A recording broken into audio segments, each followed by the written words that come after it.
This is going to be a real nice spicy video around Bethesda, looking at both positives and negatives of what they're doing, what they've done, and just some other really interesting things. I think you guys are going to enjoy it. I'm going to be going over quite a few things in this video, so if you guys do want to skip around or just look at the topic you find the most interesting or skip my own opinions on one of the other topics, I will have timestamps in the description, but also in the pinned comment. With that being said though, kicking things off, the first thing I want to look at is Bethesda's somewhat of a response to the outrage around Fallout 76's latest patch. This is actually a patch that I initially praised because some of the changes like the vendor level list integrations, as well as the carry weight max would actually start bringing long-term benefits to the game. It's not something that would benefit or be cool for a week or two, but actually over the long haul. But of course, it is a Fallout 76 story, so there is an unfortunate byproduct of that patch, and that was several new bugs being implemented. And even further, some of the nerfs that were added in really ticked off the community. I made a full video talking about that yesterday. Well, in the time following that, Bethesda has announced that they actually are doing a hotfix to address some of these tertiary bugs that were shipped with the patch unintentionally. They mentioned how it seemed like a merge of the internal development builds failed to execute properly prior to releasing patch 5. Patch 5 was the one that we just got 2 days ago, and that their team is working to identify how this actually occurred so it doesn't happen again in the future. They are planning a hotfix, and they mentioned it'll come out either at the end of this week or the start of next week, and it's going to fix things like the bobby pin weight being reduced, the bulk junk no longer being used for crafting, and a bug with known plans or recipes. So almost immediately this post was met with some backlash for 2 major reasons. First and foremost, if you watched the first half of this video, you'll know that half the reason people are pissed about this patch was the bugs, the other half was some of the nerfs. A lot of people wanted those nerfs either to be reduced or further justified or something, and we get none of that here from this post. It almost seems like partially that Bethesda didn't fully understand why everyone is so angry. But actually, just as I was about to publish this video, Bethesda actually posted their Inside the Vault article and announced that that hotfix is coming out today, probably right now as you're watching this. In this new Inside the Vault article, they touch on several things, many of the community concerns that have risen up, expanding further on some of the things in that previous Reddit post, but also on some other things they hadn't covered previously. I'll have a link down below because I'm going to briefly summarize it, but if you are interested, you really should read it for yourself. Some of the things they do mention that are of note, they recognize how a lot of people are taking issue with how heavy-handed they were with some of the nerfs, specifically to these 3 perk cards and also 2-shot explosive weapons. They predominantly say how certain things like that felt mandatory, especially with the perk cards. They were overperforming so much compared to other perk cards that they felt they needed a nerf. But for future updates, they may look at further modifications, and as far as the weapons go, that in future updates they're going to look to improve or buff laser as well as explosive or heavy weapons, specifically increasing the damage, and then actually for heavy weapons reducing the ammo weight. And that's all good, but it still kind of feels at least somewhat there's a disconnect there. The whole tone of this article is more along the lines of Bethesda recognizes that people are angry, but won't necessarily be making the changes the community wants. They're somewhat standing their ground. We're not going to be seeing that full-on revert that a lot of people were hoping for, but maybe changes in other areas to buff certain things in different ways. And just my own thoughts on this, there's one very obvious fix to all of these issues, and that is a test server, a place where users can join, play the game, and test out some of the up-and-coming patches and balance changes. Give feedback to Bethesda, then they refine what that patch is actually going to entail. They talk about how there was an issue with merging 2 of the internal builds, but that wouldn't be an issue if people just played those internal builds early before they went live for everyone. I'm not fully aware of how difficult it would actually be to set that up, but I just have to imagine people would be very on board for it, especially if you give users on that test server access to certain developer commands allowing them to properly test things like spawning in certain weapons, or even making an invite-only server by certain community members who are truly going to test things and not just mess around on it. Either way, I guess it's a step in the right direction, but at the same time, hotfixing video games isn't some revolutionary new thing. I'm happy Bethesda's doing it, but at the same time, do they deserve praise for doing something pretty much everybody else already did? With how many of these past updates shipped with bugs, I can't believe this is one of the first real hotfixes we're getting, and the reason we're getting it, if I'm being honest, is probably because of how much backlash there was. But either way, moving on, one of the other major things we did see are the community patch notes. If you guys aren't familiar, this is basically made by one guy where he'll look at the Fallout 76 versions and file changes and compile a big list of what was actually changed on like a technical level. For example, you could see various different file name changes, you could see different value changes, and it definitely is pretty interesting, as well as you could find certain things that weren't published in the patch notes or maybe are even indicative of future DLC. Unfortunately, it seems like Bethesda might have caught on to the fact that people were looking for DLC indications or even those lunchbox/loot box things in here, because you really didn't get anything with this version. I will have a full link to them down below. It definitely is a really good read. One of the interesting things is you could actually see all of the price changes of different plans and recipes in the game. They also seemingly decreased the reload speed of the lever action rifle. And one really helpful change, Scorch Beasts are now flagged as an animal, so you could actually pacify them if you have the Wasteland Whisperer perk, or I think the Animal Friend perk also does that. This is really nice because if you play through Fallout 76, having a Scorch Beast chase you is really obnoxious, but now you can pretty easily and successfully pacify them with the right perk cards. And just as an aside, the same person to do and fill out the community patch notes each and every update also set up a new issue tracker for Fallout 76 bugs. So people can post their reported bugs, Bethesda can look at that, hopefully fix the bugs more efficiently. He tried to post it on the forums, the moderators apparently removed it for no reason, and also has the wonderful name of Bethesda. Either way, I'll also have a link to that down below for those of you that do want to try and make this game a bit better. But then that brings us to some of the Atomic Shop changes, and this is really the next segment of this video and one of the most interesting. So first and foremost, Bethesda is doing something pretty funky with headlamps. It seems like going forward or in the future, headlamps are going to be on the Atomic Shop. We could see that in the community patch notes, the file names for a lot of these were actually changed from just kind of your typical headlamp file name to now something with the ATX prefix, which indicates things in the Atomic Shop. So honestly, that's not that big of a deal. If Bethesda wants you to sell something that you can also get in-game, that's fine. The problem is for one of these headlamps, specifically the red tactical headlamp, it seems like they either messed up or are removing it from regular in-game purchases. So the way headlamps work in Fallout 76 right now is, it's not like you could learn how to craft them, but you could find the actual mod for sale at various vendors. So you buy one iteration of that mod, attach it to your power armor, and you're good to go. Well, it seems like for whatever reason, the red headlamp, something that you previously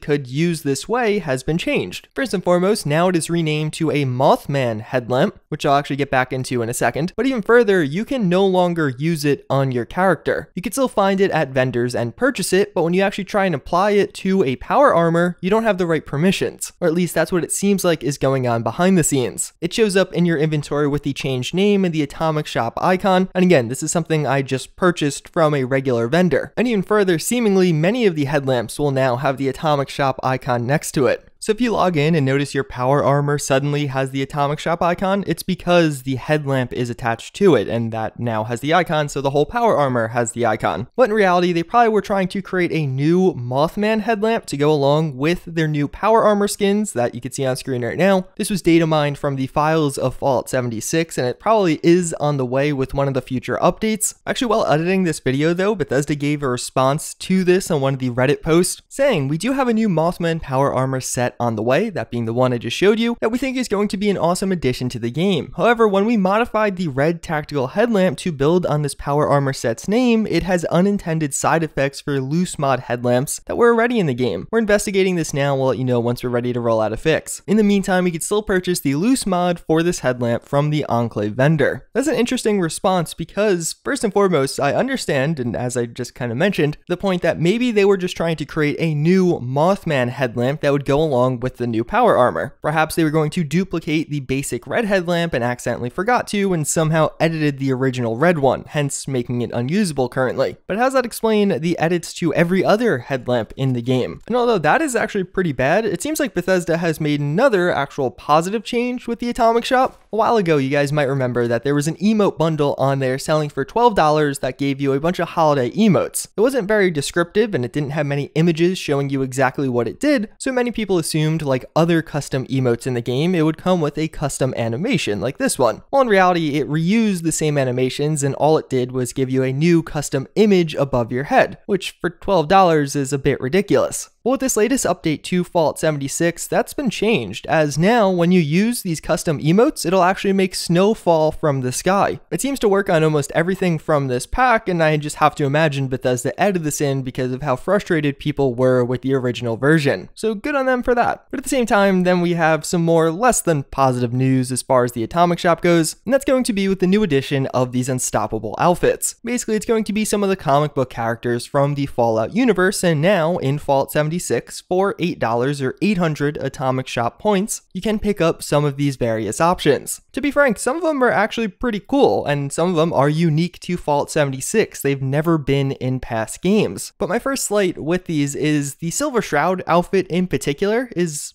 basically just a copy and paste from Fallout 4. Like, there technically are some slight differences, like I think the buttons are a different color, but it literally seems like Bethesda was like, alright, we're gonna import this, but we don't want to make it super obvious it's the exact same, so we'll make some minor edits to it. And as I mentioned, in Fallout 76, the only way you can get this outfit is for 800 points in the Atomic Shop. The way you get it with Fallout 4, just buy the game. I made a full video in the past talking about some of these outfits from Fallout 4 costing money to get in Fallout 76. You of course do have the option of earning Atomic Shop points for free, but 800 points is actually quite a bit, and it would take a considerable amount of time to earn that many. It's not like you just play for a couple hours and you're good to go. And maybe I'm more offended by this, but at least on my stance for Fallout 76, if you're taking content from the past game that I already paid for, you're not recreating it, you're not making significant edits in any way, I don't think it should be behind a paywall yet again. The two other outfits costing 800 points that are new and custom are fine. They look pretty cool actually. I just feel like with the Silver Shroud outfit, they're crossing a line that doesn't really need to be crossed. You don't have to port content from one game just to sell it in another game. But that's only half the controversy with this thing, and I think that's one more that bothers me than the average everyday person. The one that a lot of people are actually talking about is the almost pay-to-win aspect of these outfits.